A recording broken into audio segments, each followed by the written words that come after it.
Hey, what's up? Danny here with Modern Physique, and in today's video, Mr. V-Shred. Mr. V-Shred continues to make brand new content, even though so many people have already debunked him. We have Dr. Mike Israetel, Greg Doucette, so many fitness influencers, and yet he still continues to make content. So in today's video, let's go over his latest content, see how much of it is actually true, see if this guy actually knows anything about fitness and fat loss or not. So let's dive straight in.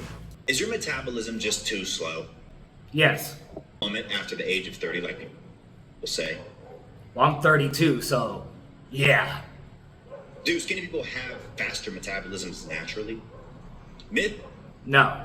Okay, so we're 10 seconds in and I'm already like triggered. So, does your metabolism naturally decrease at the age of 30? Well, I'm 32 and I'm leaner now than I've ever been in my life. So, no. Do skinny people have an advantage against normal or fatter people when it comes to metabolism?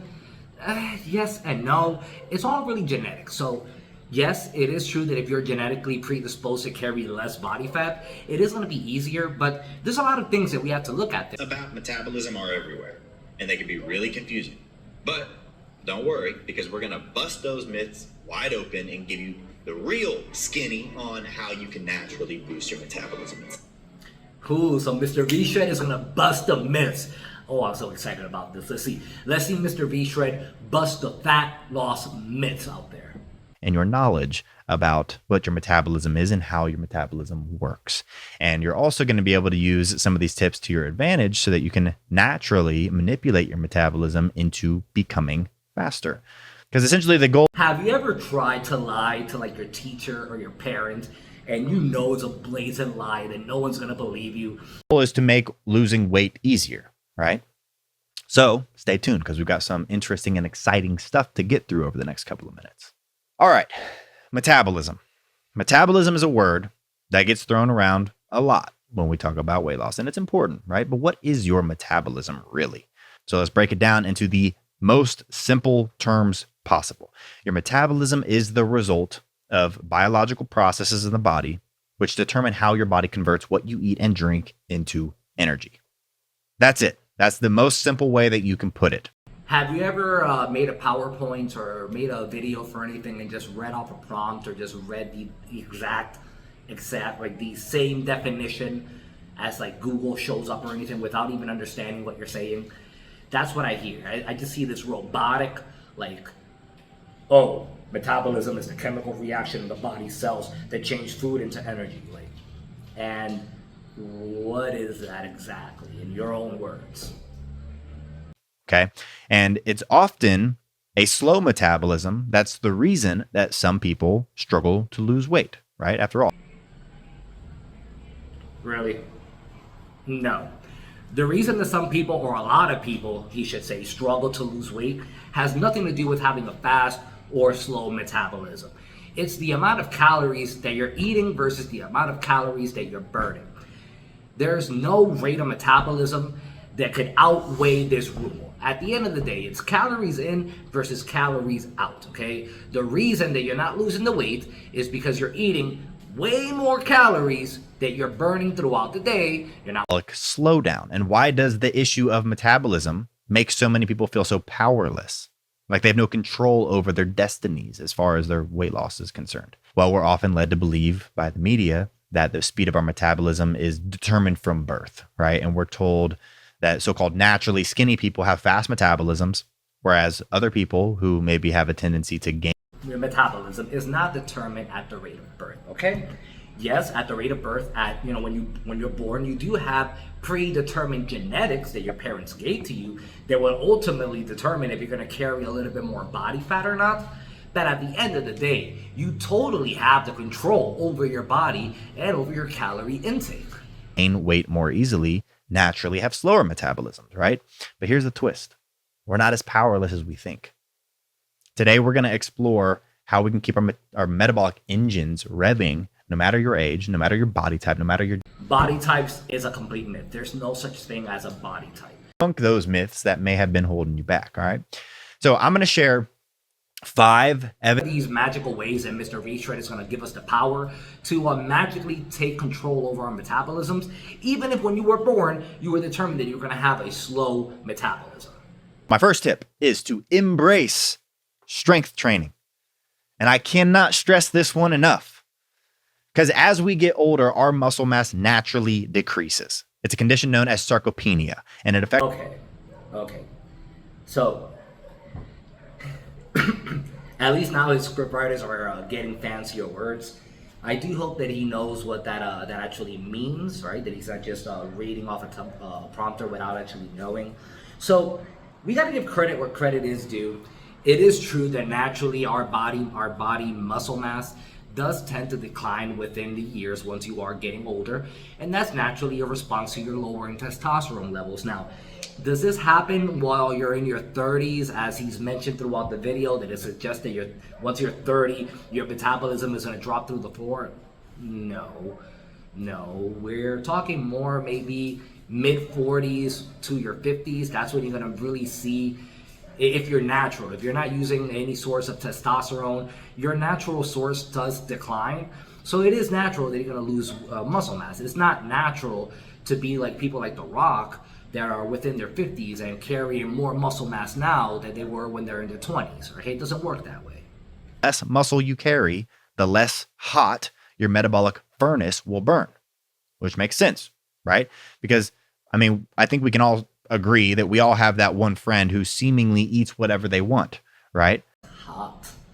So, again, while it is true that having more muscle mass is going to make you more metabolically active and it is going to burn a little bit more calories throughout the day, the overall increase, it's not world changing, okay? Yes, I'm not going to lie, it is going to help you burn more calories, but the amount that you burn throughout the day extra is not really significant when you compare it to other ways of, burning calories, as in maybe eating a healthier diet or doing a little bit more cardio.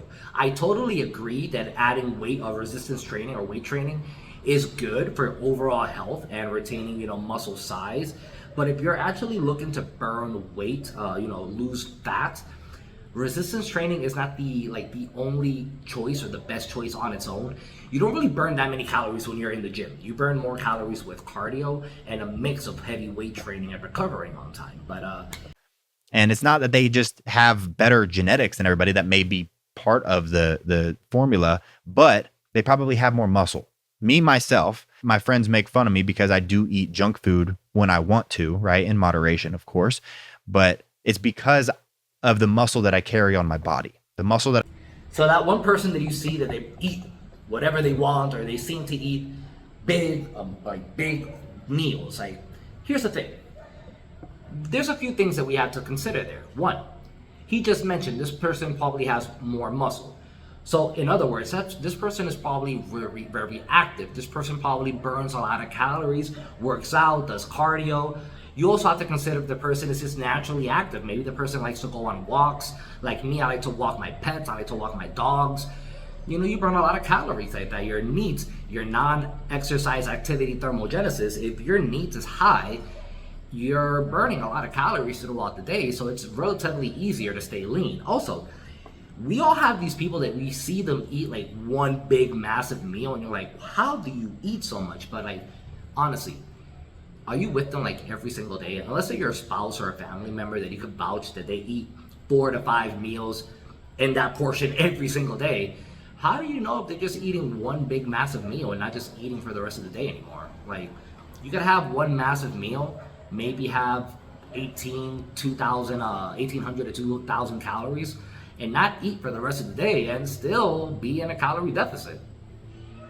I carry on my body has led me to have an extremely fast metabolism, so I can essentially eat what I want when I want. No. The reason that you can eat whatever you want in moderation, the way that you mentioned, is because you're a fairly active person, that you can tell that you work out. Because even though you're full of crap here and you're scamming everyone that you speak to, you can tell that at least you're working out, you do your cardio.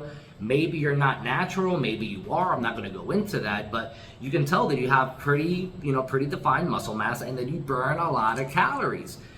That's like saying someone who's like relatively fit, hey, don't diet anymore, and they're like, eat ice cream and pizza and hamburgers, and you're still gonna stay lean as long as you have muscle. No, it doesn't work like that. I mean, I'm not the biggest person in the world, but I'm 179, almost 180 at 5'8". I'm pretty lean. I'm at around 10% body fat, and I can't just eat whatever I want. I could have a few cheats here and now, but I still have to maintain a relatively healthy diet to maintain lean. So yeah, don't fall into that scam. Strength training into your routine. Lifting weights not only helps you build and preserve muscle mass, but it also revs up your metabolism and increases fat burning. No, it doesn't. No. We've been through this already. The amount of calories that you're gonna burn while weight training is relatively low, honestly. I mean, unless you're doing like really high volume, 15, 30 sets of 15 to 30 reps, which you would die. I mean, do not do that. You're not gonna recover in time. You're not gonna burn anywhere near the amount of calories that you would expect for it to be effective for fat loss. Weight training is gonna be for building your muscle mass. So again, yes, increasing your muscle mass can help you, increase the rate that you lose weight, but it shouldn't be the main reason why you're lifting weights. Tip number 2, fuel your body wisely. So it might be tempting to cut calories drastically to lose weight, but skipping meals can actually... Okay, so this I actually do agree with. I do not recommend that you do a very upfront, very heavy calorie deficit. A lot of times I see that mistake. People want to lose weight and they want to lose weight way too quickly, and they cut way too many calories. And the result of that is, one, you end up losing a lot of muscle mass alongside your fat. So you end up actually being skinny fat instead of just being toned and lean how you want to. And the problem with these crash diets like this is that they're not sustainable. So once you're like 3-4 weeks in, even if you even make it that long in, you're not gonna want to like continue, and you're gonna rebound and you're gonna gain all this weight back. So backfire by slowing down your metabolism. Because you see, your body needs fuel for essential functions, even when it's resting, even when you're sleeping, right? Think of it as the gas that keeps your engine running, whether you're driving it or not, right? When you skip meals or cut down your calories too drastically, you're not giving your body what it needs. And so your body goes into kind of like an emergency self-preservation mode. And part of that, let's call it low battery mode, involved. What it's pretty much trying to explain here is the concept of catabolism and the hunger signals that our body releases as a result of having too strict of a diet. So when you do cut too many calories up front, especially if you're not eating enough protein, your body's gonna naturally respond by actually deconstructing your muscle mass to create amino acids, or to actually create calories, I should say, to supply the fuel.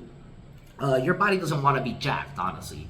The more muscle you have is more metabolically costing for your body. So if your body has to sacrifice it, it's not going to blink twice, especially if there's no reason to keep that muscle mass there, right?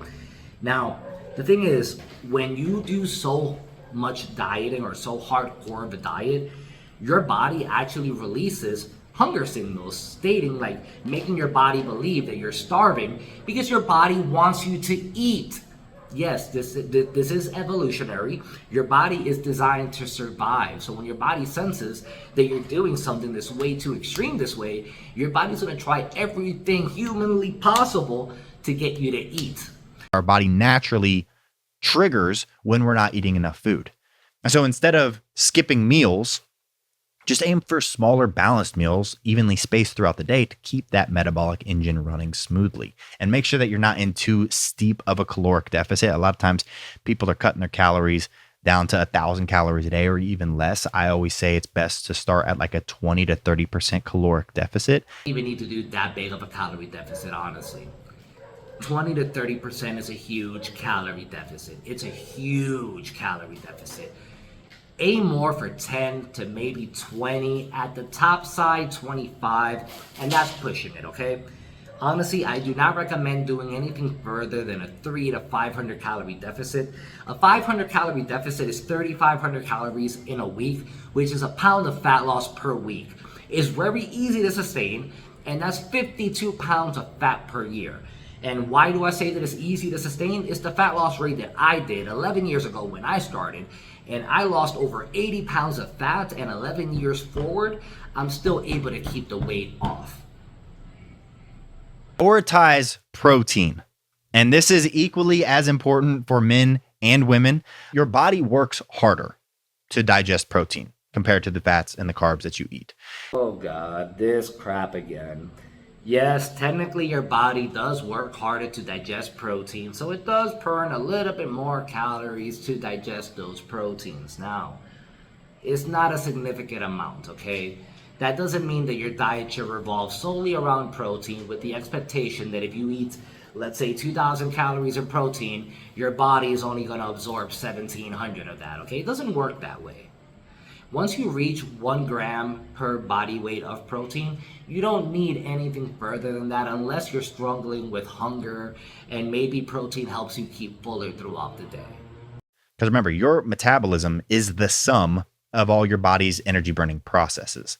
And so if you can introduce more protein into your diet, you are literally forcing your body's metabolism to speed up with every single bite.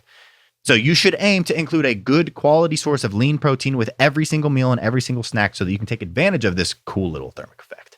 And okay, For 1 gram per lean body mass of protein. When I say lean body mass, if you're relatively lean, you're in the 20, 25, 30%, just go off your normal weight. Now, if you're a little bit more in the morbidly obese side, as in you're 45, 50, 60% or more in body fat, a lot of times that easily means that you weigh 3 to 4, maybe even 500 pounds. You don't need to eat that much protein. And you don't need to eat 4 to 500 grams of protein. In your case, if you're roughly 40%, 50% body fat, get your weight, divide that by 2, and then that's the amount of protein that you're going to eat. Beyond that, you're just wasting protein and you're wasting money, okay? got 2 more. Tip number 4, stay hydrated. Or what's that guy say? Stay thirsty, my friends. Again, with the hydration. So, hydration is important, not gonna lie. But it does absolutely nothing for your metabolism, okay? Unless you're on either both extremes, that you're severely dehydrated to the point that you're chronically about to die, or you're overly hydrated that you're also about to die. Hydration has absolutely nothing to do with your metabolism. The only thing that hydration can help you when it comes to your metabolism or to lose weight is that you need to be adequately hydrated to, do your workouts. If you plan to do cardio and, lift weights and you want to be as intense as possible, yeah, you have to be hydrated. But beyond that, it's not like drinking water is going to help you burn more calories. And I'm watching this for the first time, so I'm just going to jump ahead. I'm not sure if he's going to mention this or not, but there's also a myth that if you drink cold water, you're going to burn more calories. Again, studies have proven that the overall effect is pretty much at most 10 to 30 calories at total difference. So you could drink your water boiling hot, lukewarm, room temperature, frozen, cold. It doesn't matter, okay? It really doesn't matter.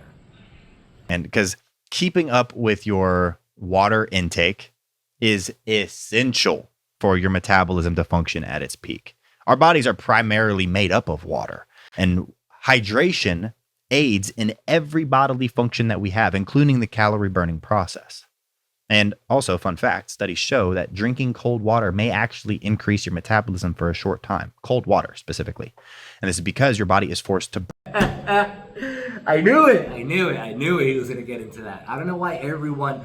It's like if you want to make a viral video, you go into Google or TikTok and you see what everyone is trending right now, and it could be the most incorrect information out there. But if it's trending, I guess. All right, and last one, tip number 5, please value sleep. I've talked about this in previous episodes. I've talked about this in so many different videos. Never underestimate the power of a good night's rest. Credit where credit is due. Not gonna lie, that one is actually a really good tip. One of the most important tips that I can give you that's far better than any fat burner, any meal plan, any cardio, any workout, any drug, anything whatsoever that can help you lose weight. The most important thing is actually getting enough sleep. Honestly, people underestimate the effects that getting a good, adequate, sleep has on your body. Not getting enough sleep is gonna be horrible. You're not gonna be able to lose weight as fast as possible. You're not gonna be able to build muscle. You're gonna lose muscle. You're gonna feel tired all day. Your hormone levels are gonna suffer. Your sex drive is gonna suffer. Everything is gonna be bad, right? You're gonna be depending on coffee all day. It's gonna be an unhealthy cycle because the more caffeine that you depend on throughout the day to survive, the more caffeine and stimulus is gonna be in your body that's gonna prevent you from actually falling asleep, right? But yeah, so overall, getting 8 to 9 hours of sleep, or whatever amount of hours that your body needs to function properly, that is actually a really solid, very good tip. Actually, one of the only tips that Mr. V Shred has actually given so far that actually makes any sense. So